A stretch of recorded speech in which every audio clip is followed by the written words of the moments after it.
Hello दोस्तों, ये मेरा यूट्यूब चैनल है एंड ये मेरी पहली यूट्यूब वीडियो है। आपको मालूम है कि मैं चाइना में रहता हूँ एंड चाइना की इनसाइड न्यूज़ मेरे आँखों सामने गुज़रती है, जो मैं आपके साथ डिस्कस करने वाला हूँ। यहाँ पर क्या अच्छा हो रहा है, क्या बुरा हो रहा है, क्या गलतियाँ करी हैं और इंडिया को इनसे क्या सीखना चाहिए, ये मैं सारी चीज़ें आपके साथ डिस्कस करने वाला हूँ through my YouTube channel. So this is very important. Let's go ahead. आज का जो टॉपिक है वो है चाइना की फूड की प्रॉब्लम को लेकर। आपको मालूम है कि चाइना एक बहुत बड़ा कंट्री है, बहुत बड़ी पॉपुलेशन है, 1.4 बिलियन लोग रहते हैं यहाँ पर। लेकिन इनके पास अभी खाने की दिक्कत शुरू हो गई है और इंडिया के लिए बहुत बड़ा लेसन है जो हम चाइना से सीख सकते हैं, इनकी गलती से सीख सकते हैं। आपको मालूम होगा कि सन 2000 में चाइना एक सेल्फ रिलायंट कंट्री था। सेल्फ रिलायंट मतलब कि जितनी खाना की इनको ज़रूरत थी, उतना खाना ये बना रहे थे। लेकिन पिछले 20-25 सालों में क्या हुआ है कि इनकी जो खाने की रिक्वायरमेंट है, वो जो डिपेंडेंसी है, अब सिर्फ 75% ये खुद बनाते हैं, 25% खाना इन्हें बाहर से इंपोर्ट करना पड़ रहा है। Can you imagine 1.4 billion people और खाना बाहर से इंपोर्ट करना पड़े, उसका कंट्री की जो इकोनॉमी है, उसके ऊपर कितना बड़ा असर पड़ता है।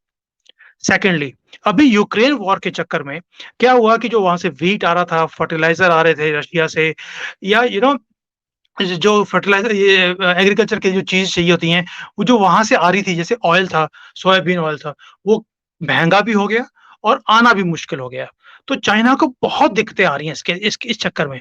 तो इसलिए इन्होंने जैसे अभी अमेरिका के साथ इनका पंगा पड़ा पड़ा हुआ है ट्रेड को लेकर। तो सोयाबीन जो है 80% से ज्यादा सोयाबीन की जो रिक्वायरमेंट है चाइना की, वो अमेरिका से आती है। Can you believe? और चाइना एक ऐसा कंट्री है जो सोयाबीन की मैक्सिमम यूसेज करता है, बिकॉज़ यहाँ पे दूध लोग पीते नहीं हैं, सोयाबीन मिल्क पीते हैं, टोफू खाते हैं, सब कुछ सोयाबीन से बनता है। सो इनकी जो डिपेंडेंस है यूएसए के ऊपर, रशिया के ऊपर, यूक्रेन के ऊपर, बाकी कंट्रीज़ के ऊपर, खाने के लिए इतनी ज़्यादा है कि आप इमेजिन नहीं कर सकते। अभी आपको पता होगा कि इंडिया से पिछले 3-4 साल से चाइना राइस को, चावल को इंपोर्ट कर रहा है, अपनी ज़रूरत को पूरा करने के लिए। अभी इन्होंने कॉटन की कमी हो गई है इनके पास, तो कॉटन इन्होंने इंडिया से इंपोर्ट किया है। अभी पहली बार इन्होंने 5,000 टन या 10,000 टन, 5,000 टन शायद, इन्होंने उसको ऑर्डर भी दिया है इंडिया को, कॉटन के लिए, क्योंकि इनकी कपड़े की जो इंडस्ट्री है, वो बंद हो रही है बिकॉज़ कॉटन की कमी है। सो प्लीज़ अंडरस्टैंड कि ये चीज़ें जो यहाँ पे हो रही हैं, ये क्यों हो रही हैं? नाउ ये समझना ज़रूरी है कि पहले कि ये हो क्यों रहा है यहाँ पर। पहली बात ये है कि जो यहाँ के खेती-बाड़ी के लोग हैं, वो क्विक क्रॉप्स जैसे वेजिटेबल्स हो गया, फ्रूट हो गए, इन चीज़ों को उगाने में ज़्यादा पसंद करते हैं बिकॉज़ उसके अच्छे दाम मिलते हैं इनको। पॉपुलेशन बहुत ज़्यादा है, अर्बन पॉपुलेशन है, उसके आस-पास जितने भी एरियाज़ हैं, वहाँ पे सब्जियाँ उगाई जाती हैं और वो सिटीज़ में आकर अच्छे दाम पर बिकती हैं। तो फार्मर्स ने क्या किया कि जो दूसरे क्रॉप्स थे, राइस, व्हीट, सोयाबीन, इसको उगाना बंद कर दिया और इन चीज़ों में चले गए ताकि जल्दी से पैसे बने। उससे क्या हुआ कि वेजिटेबल, फ्रूट्स की तो यहाँ पे कमी ही नहीं है बिल्कुल भी, बहुत ज़्यादा है और प्राइसेज़ भी कम है। अब लेकिन व्हीट, राइस, सोयाबीन, जो बीन्स जिसको बोलते हैं हम, दाने, वो उसकी कमी हो गई यहाँ पर। तो एक तो ये चीज़ है कि जो फार्मर्स था, उन्होंने डाइवर्सिफ़ाई कर दिया अपनी प्रोडक्शन को। दूसरा क्या था कि बिकॉज़ यहाँ पर एक तो आपको समझना पड़ेगा कि चाइना का साइज़ इंडिया से 3 गुना बड़ा है, लेकिन इनके पास जो एग्रीकल्चर की जगह है, वो बहुत कम है। अगर आप देखेंगे कि नॉर्थ ईस्ट का एरिया, शिनजियांग एरिया, जहाँ पे मुसलमानों का पंगा पड़ा रहता है, वो सारा रॉकी एरिया है, वहाँ पे कुछ उगता नहीं है। Tibet is also very high mountains. South में आपके पास हिमालयाज़ हैं, जहाँ पे कुछ उगता नहीं है। नॉर्थ जो है, वो इतना ज़्यादा ठंडा एरिया है कि वहाँ पे घास भी उग सकती। तो अगर रह गया तो सिर्फ साउथ का एरिया रह गया, लेकिन जो साउथ का एरिया या ईस्ट का एरिया, शंघाई और इधर नीचे के एरिया सारा, उसके अंदर इतना ज़्यादा इंडस्ट्रियलाइज़ेशन इन्होंने कर दिया, इतने बड़े-बड़े सिटीज़ बना दिए, जो हंड्रेड्स ऑफ किलोमीटर्स के में फैले हुए हैं और वो बढ़ते ही जा रहे हैं वहाँ पर। और इंडस्ट्री में जो जगह है, सारी इंडस्ट्री में चली गई। इंडस्ट्रीज़, पूरे दुनिया की फैक्ट्रीज़ यहाँ लगी हुई हैं, उसके लिए जगह चाहिए और यहाँ पर कुछ भी छोटे साइज़ का बनता नहीं है, बहुत बड़े-बड़े साइज़ की इन्होंने फैक्ट्रीज़ बनाई हैं। तो उसके कारण जो इरिगेशन के लिए लैंड चाहिए था, उसकी कमी हो गई इनके पास। तो उससे उससे क्या हो गया कि खेती-बाड़ी के लिए जो जगह चाहिए थी इनको, वो कम होती गई, उससे प्रोडक्शन भी कम हो रही है, उत्पादन भी कम हो रहा है। फिर यहाँ पर जब इंडस्ट्रियलाइज़ेशन हुआ बहुत ज़्यादा, बहुत तेज़ी से हुआ, तो वाटर की प्रॉब्लम शुरू हो गई।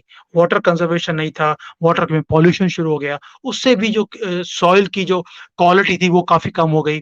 पानी की कमी शुरू हो गई यहाँ पर क्रिएट होना, तो उससे भी जो एग्रीकल्चर के ऊपर एक डायरेक्ट इफ़ेक्ट पड़ना शुरू हो गया। फिर जो क्लाइमेट चेंज है, क्योंकि कंट्री इतना बड़ा है, तो जब दुनिया में क्लाइमेट चेंज का इतना असर हो रहा है, तो इनके ऊपर भी, चाइना के ऊपर भी क्लाइमेट की मार पड़ती जा रही है। आप हर एक साल सुनोगे, कभी बाढ़ आ गया, कभी सूखा पड़ गया, क्योंकि साइज़ इतना बड़ा है कि जैसे इंडिया में अगर आपने कश्मीर से कन्याकुमारी जाना है, तो आप 3.5 घंटे की फ्लाइट है। यहाँ पर अगर आपने साउथ से नॉर्थ जाना है, तो 6 घंटे की फ्लाइट है। आप समझ सकते हैं कि साइज़ कितना बड़ा है। तो उस चक्कर में क्या हुआ है कि यहाँ पर बहुत ज़्यादा कमी हो गई है ये अपने पानी की भी और क्लाइमेट चेंज का भी बहुत ज़्यादा असर पड़ना शुरू हो गया है यहाँ पर और इसका कोई हल नहीं है इनके पास क्योंकि ये पूरी दुनिया की प्रॉब्लम है। अकेले चाइना की प्रोडक्शन नहीं है और चाइना की अकेले की प्रॉब्लम नहीं है। दूसरा क्या है कि एक तो इंडस्ट्रियलाइजेशन के चक्कर में क्योंकि लोगों को बहुत अच्छी तरह से इजी मनी इंडस्ट्री में काम करके मिल रहा था, एक नॉर्मल वर्कर भी यहाँ पर आराम से 1 लाख रुपए इंडियन करेंसी में आराम से कमा सकता है। 1 लाख 1.5 लाख रुपए एक इंडस्ट्री में काम करके। तो उसको लगता है कि जब मैं आसानी से इतना पैसा कमा सकता हूँ 10,000 15,000 आरएमबी, जो कि घर चलाने के लिए बहुत बढ़िया अमाउंट होती है। सेकेंडली मुझे गाँव में रहने की जरूरत क्या है? मैं आराम से सिटी में रहूँगा और हर एक की ख्वाहिश भी होती है, मैं अच्छे एनवायरनमेंट में रहूँ, अच्छा काम करूँ, अच्छे पैसे बनाऊँ। तो लोगों ने रूरल इंडस्ट्री से गाँव में से निकलकर शहरों में आके रहना शुरू कर दिया और उससे क्या हो गया कि खेती-बाड़ी करने वाले लोग रहे ही नहीं।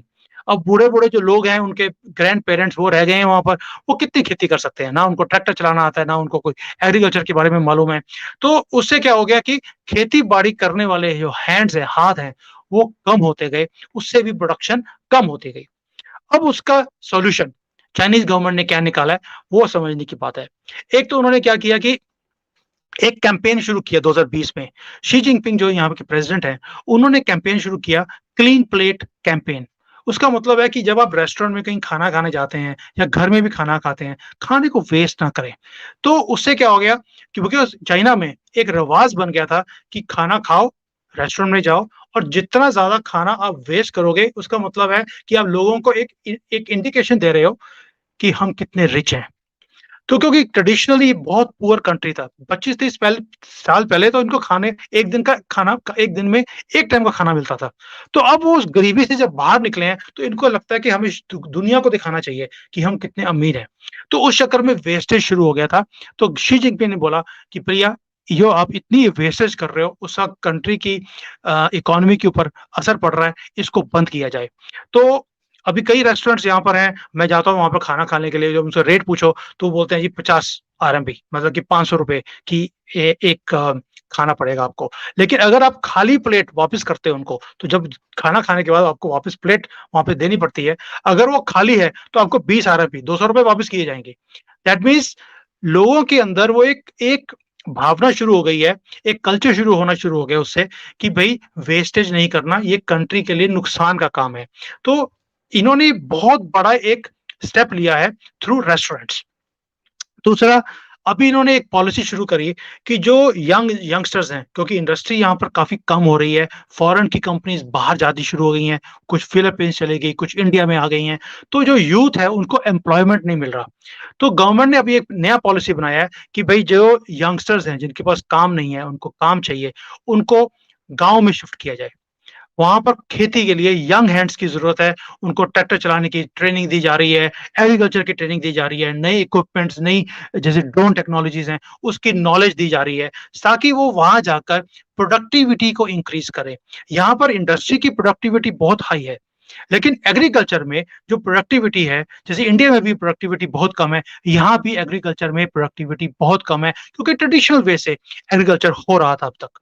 तो अब गवर्नमेंट ने उन्हें ट्रेन करके गाँव में भेजना शुरू किया है, एक पॉलिसी के थ्रू जिसमें 4 या 5 लाख लोग ये गाँव में भेजने वाले हैं to increase productivity of agriculture. तीसरा इन्होंने क्या काम किया है कि एक चाइनीज़ रूरल पुलिस जिसको कहते हैं गाँव की पुलिस, जिसका काम सिर्फ ये है देखना कि वहाँ पर क्या खेती हो रही है और वहाँ पर क्या खेती हो सकती है। जो खेती वो ट्रेडिशनली कर रहे हैं, उसको खत्म किया जा रहा है और जो कंट्री को ज़रूरत है, वो चीज़ उगानी पड़ेगी। ये ज़ोर ज़बरदस्ती से जो वो काम कर रहे हैं, चाइना में ये पॉसिबल है क्योंकि जो प्रेसिडेंट ने बोल दिया, वो करना पड़ेगा। तो ये चीज़ यहाँ पर ज़ोर ज़बरदस्ती से शुरू हो गई है। मैं आपको एक वीडियो दिखाना चाहता हूँ ताकि एक अब थोड़ा-सा अंदाज़ा हो आपको कि कैसे यहाँ पर चीज़ों को चेंज किया जा रहा है। आप देखिए, ये एक फार्म है जहाँ पर पुलिस भेजी गई। सारे फार्म के पौधे उखाड़ कर फेंक दिए कि यहाँ पर खेती कुछ और होगी जो गवर्नमेंट चाहती है। ये गोंगजाओ का एरिया है जहाँ पर अदरक उगाई जाती थी और ट्रेडिशनली लोगों का यहाँ पर एक ही मकसद था और पुलिस ने आके सारी उखाड़ दी कि यहाँ पर राइस उगाई जाए और लोग लड़ रहे हैं पुलिस के साथ। पूरी वर्दी में आते हैं वो, गन्स लेकर, और आपको इजाज़त नहीं है कि आप क्या उगाएंगे। आपको वही उगाना पड़ेगा जो गवर्नमेंट चाहती है। सब्जियों के तो इन्होंने पूरे के पूरे खेत उखाड़ के रख दिए, जबकि सब्जी लगी हुई है और उग रही है। अब ये देखिए, बत्तखें रखी हुई हैं बंदे ने और पूरे के पूरे बत्तखों को डंडों से मार मार के ख़त्म कर दिया कि तुम्हें इन्हें ग्रो नहीं करना आता, ये खाना ज़्यादा खाती हैं, तुम्हें तो पहले पढ़ना पड़ेगा कि इनको कैसे पालना है, उसके बाद ही आप रख सकते हो। तो जो पुरानी रखी हुई थी उनको बेदर्दी से मारा गया फार्मर के सामने। आप सोच के देखिए, जिसने इनको पाला उसके ऊपर क्या बीत रही होगी। अब ये फिर दोबारा से सब्जियां हैं, पेपर लगा हुआ था जिसको काली मिर्च बोलते हैं, सारे के सारे प्लांट बिल्कुल तैयार, उनको ख़त्म कर दिया गया। ऐसे ये वाला एक वेजिटेबल फार्म है, ये फुजिया एरिया है और ग्रीन हाउस की तरह बनाया हुआ था इन्होंने ताकि वेदर का इसके ऊपर इफ़ेक्ट ना हो। पूरे के पूरे जो ग्रीन हाउसेस थे, लोगों ने अपनी पूरे लाइफ की पूंजी लगा दी इन खेतों को क्रिएट करने में, लेकिन गवर्नमेंट ने आके सारा ख़त्म कर दिया कि हमें वेजिटेबल नहीं चाहिए, हमें ग्रेन्स चाहिए, हमें सोयाबीन चाहिए, हमें राइस चाहिए, हमें वीट चाहिए। इसकी पैदावार बहुत ज़्यादा है चाइना में सब्जियों की, इसकी ज़रूरत नहीं है अभी। एक और ग्रीन हाउस बनाया हुआ था बंदे ने और पूरा वेजिटेबल्स था इसके अंदर, ऑल वेदर प्रोडक्शन होती थी, पूरा ख़त्म कर दिया। वो कहती मेरी पूरी लाइफ की सेविंग्स इस चीज़ में लगी थी कि इसको ग्रीन हाउस को लगाना है। अब आप ये देखिए, ये वीडियो में कि इतनी दर्दनाक है। बंदे ने पूरे फार्म थे उसके संतरे के, संतरे लगे हुए हैं और उखाड़ कर फेंक दिए उन्होंने कि सारी जगह गवर्नमेंट को चाहिए, इस पे आप खेती वो करोगे जो गवर्नमेंट चाहेगी। एक और वीडियो है बंदे की, उसने ऑलिव ट्रीज़ लगाए हुए थे यहाँ पर और पेड़ लगा हुआ है, ग्रीन पेड़ है, बहुत सालों की मेहनत है, ख़त्म कर दी। पूरे के पूरे खेत उखाड़ कर रख दिए उन्होंने। ऐसे ही यहाँ पर इवन जो लोग हैं जिनके पास बैम्बू के वो थे फार्म्स, बैम्बू ट्रीज़ लगाए हुए थे, क्योंकि बैम्बू यहाँ पर बहुत यूज़ होता है फर्नीचर के अंदर भी और खाने के भी अंदर यूज़ किया जाता है, फाइबर होता है इसके अंदर। ख़त्म कर दिया। ये बंदे का मुर्गी फार्म था, मुर्गी फार्म को ख़त्म कर दिया गया कि तुम मुर्गियों को खाना ज़्यादा देते हो, तुम्हें पहले दोबारा से पढ़ना पड़ेगा कि मुर्गियाँ कैसे उगानी है। ये पिग फार्म है, ख़त्म कर दिया कि नहीं चलेगा। पूरा का पूरा स्ट्रक्चर तोड़ के रख दिया गवर्नमेंट ने। अब ये एक वो है चंदू का एरिया है, आप देखिए कितना ब्यूटीफुल पार्क था, ख़त्म कर दिया उसको और उसके अंदर खेती होगी। पार्क के अंदर $5 बिलियन लगाए इन्होंने इस पार्क को बनाने के लिए। 100 किलोमीटर लंबा पार्क था, सारा ख़त्म कर दिया। और उसके बाजू में एक और ये जगह है जहाँ पर फ़िश पॉन्ड था, जहाँ पे लोग आते थे फ़िशेस देखने के लिए, ख़त्म कर दिया गया उसको और उसको सारी मिट्टी डाल के भर दिया कि दोस्तों, आपको लगेगा कि जो गवर्नमेंट कर रही है बहुत गलत कर रही है। फार्मर्स को ज़ोर ज़बरदस्ती से सब कुछ तोड़कर उनका वो वहाँ पर वो चीज़ें उगाने की माँग की जा रही है जो गवर्नमेंट को चाहिए या कंट्री को चाहिए। बट ऐसा नहीं है। आज अगर चाइना को ये स्टेप्स लेने पड़ रहे हैं, उसके पीछे कोई ज़रूरत है, कोई माँग है। बिलियंस ऑफ डॉलर्स का खाना उसे इम्पोर्ट करना पड़ रहा है। बिज़नेसेस डाउन है, मरता क्या नहीं करता। तो वो जितने बिलियंस बचा सकते हैं अपनी पॉपुलेशन को फीड करने के लिए, उसके लिए ये पॉलिसीज़ बनानी पड़ी उनको। नाउ हमें इन चीज़ों से ये वीडियो मैं इसलिए नहीं बना रहा हूँ कि चाइना को रिडिक्यूल किया जाए, no. This is to learn from China's mistakes. अब इंडिया के लिए क्या लेसन्स हैं? इंडिया अब उसी पाथ पर है जो 20 साल पहले चाइना जिस पोज़ीशन पर था, उन्होंने इंडस्ट्रीज़ लगानी शुरू करी, इंडस्ट्रियलाइज़ेशन शुरू किया, अपनी क इकोनॉमी को दुनिया के लिए खोला। तो यहाँ पर इंडस्ट्री लगनी शुरू हुई। तो अब आज की डेट में इंडिया भी अपने आप को खोल रहा है, पूरे दुनिया की कंपनीज़ यहाँ पे इंडिया में आ रही हैं, इन्वेस्ट कर रही हैं। तो इंडिया को क्या सीखना चाहिए ताकि हम वो गलती ना करें जो चाइना ने करी? देखो, होशियारी उसी बात में है कि दूसरों की गलतियों से सीखना चाहिए, पहली बात। जो हमारी रूरल पॉपुलेशन है, वो भी इंडिया में आहिस्ता-आहिस्ता कम होती जा रही है। गाँव में कोई रहना नहीं चाहता, वहाँ पे सिर्फ़ बुज़ुर्ग रह गए हैं, जो यंगस्टर्स हैं उन्होंने अपनी ज़मीनें रियल एस्टेट लोगों को बेचनी शुरू कर दी, बेच-बेच कर बिकॉज़ ईज़ी मनी है। करोड़ों रुपए के वहाँ पर किले बिक जाते हैं, जैसे पंजाब में है, हरियाणा में है और हर एक आदमी कनाडा, अमेरिका की तरफ भाग जाता है। हमें उस चीज़ को रोकने के लिए कोई ना कोई पॉलिसी बनानी पड़ेगी, उन्हें इंसेंटिव्स देने पड़ेंगे कि वहाँ पर काम करें, वहाँ पर वो क्रॉप्स उगाएँ जिसमें ज़्यादा पैसे मिलते हैं, जहाँ पे एक्सपोर्ट का पोटेंशियल है। एक्सपोर्ट की अपॉर्च्युनिटीज़ बनाना चाहिए ताकि प्रोड्यूस हो और इमीडिएटली उसको एक्सपोर्ट किया जाए ताकि ज़्यादा पैसे बने। मैंने अभी पीछे मेरा लुधियाना में एक पंजाब एग्रीकल्चर यूनिवर्सिटी है, उन्होंने मुझे इनवाइट भी किया था कि एक लेक्चर देने के लिए फार्मर्स को। तो मैंने उनको बोला, भई आप यहाँ पर भिंडी उगाते हैं इंडिया में, तो आपको 10-20 रुपए मिलते हैं किलो के मंडी में। लेकिन अगर आप यूके में एक्सपोर्ट करते हैं उसको, तो उसको आपको 700-800 रुपए किलो मिलता है। तो आप इंडिया में उगाकर बाहर एक्सपोर्ट कीजिए। तो उनका एक ही प्रॉब्लम था, भई हमारे पास एक्सपोर्ट की ना तो हमारे पास समझ है, ना ये सारे लाइसेंसेस लेने की हमारे पास हैसियत है और ना ही कोई कोई मीन्स है कि जहाँ पर इमीडिएटली बनाया, पैक किया, कोल्ड स्टोर में भेजा और एक्सपोर्ट कर दिया। सो इंफ्रास्ट्रक्चर की ज़रूरत है जिसमें फार्मर्स को हेल्प हो सकती है। देखिए कहाँ तो 20-25 रुपए, कहाँ 700-800 रुपए, ज़मीन आसमान का फ़र्क है। उससे फार्मर्स को इंसेंटिव मिलेगा कि इंस्टेड कि वो अपनी ज़मीन को बेचकर रियल एस्टेट वालों को कि वहाँ पे हाउसिंग सोसाइटीज़ बनाई जाएँ या इंडस्ट्री लगाई जाए, उसकी बजाय वो वहाँ पे वो चीज़ें उगाएँगे जहाँ पे उनके पैसे ज़्यादा मिल सकते हैं। एक तो ये चीज़ है। दूसरा, हमें कुछ ना कुछ डाइवर्सिफिकेशन के लिए भी काम करना पड़ेगा इंडियन गवर्नमेंट को। जैसे इन्होंने फार्म लॉज़ लेकर आए थे कि आप डाइवर्सिफ़ाई कीजिए, आप ये गेहूँ और ये चावल जो उगाते हैं, इसकी बजाय आप कैश क्रॉप्स उगाइए, सब्जियाँ ज़्यादा उगाइए, ताकि आपको ज़्यादा पैसे बने। लेकिन उस पॉलिसी के साथ इन्हें सब्सिडीज़ भी देनी पड़ेंगी, ताकि उन्हें इंसेंटिव मिले। तो जब तक ये दोनों चीज़ें इकट्ठी नहीं चलेंगी, ये डाइवर्सिफिकेशन ऑफ फार्मिंग नहीं हो सकती, जैसे चाइना में हुआ था। दूसरा, जो हमारी फर्टाइल लैंड है, जो हमारी ज़मीन है, वो आहिस्ता-आहिस्ता उसकी क्वालिटी कम होती जा रही है। गवर्नमेंट के पास कोई मिशन आना चाहिए ताकि सॉइल के ऊपर, यहाँ पे चाइना में अभी आज की डेट में सॉइल के ऊपर इतना काम चल रहा है कि मैं बता नहीं सकता हूँ। क्यों? क्योंकि यहाँ पर ज़मीन की कमी है, जहाँ पे खेती नहीं हो सकती, तो इन्होंने स्पेशल इंस्टीट्यूट्स बनाए हुए हैं। मैं अभी गांजो में एक इंस्टीट्यूट के पास जाकर भी आया हूँ, जहाँ पर हर तरह की सॉइल की टेस्टिंग हो रही है, उसको कैसे चेंज करके वहाँ पे खेती कर सकते हैं। इवन कि रॉकी एरिया, जो बिल्कुल पत्थर वाली ज़मीन है, उसके अंदर भी खेती कैसे हो, उसके ऊपर काम चल रहा है यहाँ पर। इंडिया को भी ऐसा एक मिशन बनाना चाहिए। मैं ऐसी इंस्टीट्यूट को यहाँ पे जानता हूँ जो बहुत बड़े लेवल पर चाइना में काम कर रही है। उन्होंने स्पेशल केमिकल्स बनाए हैं अभी, जिसमें कि आप बिल्कुल बंजर ज़मीन के ऊपर भी खेती कर सकते हो। तो इंडिया को भी ऐसा काम करना पड़ेगा ताकि हमें ये दिक्कत कल को नहीं आए।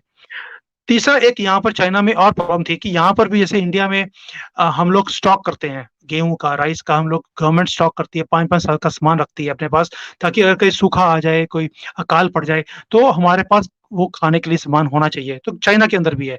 लेकिन इस काम के अंदर करप्शन भी बहुत ज़्यादा होती है।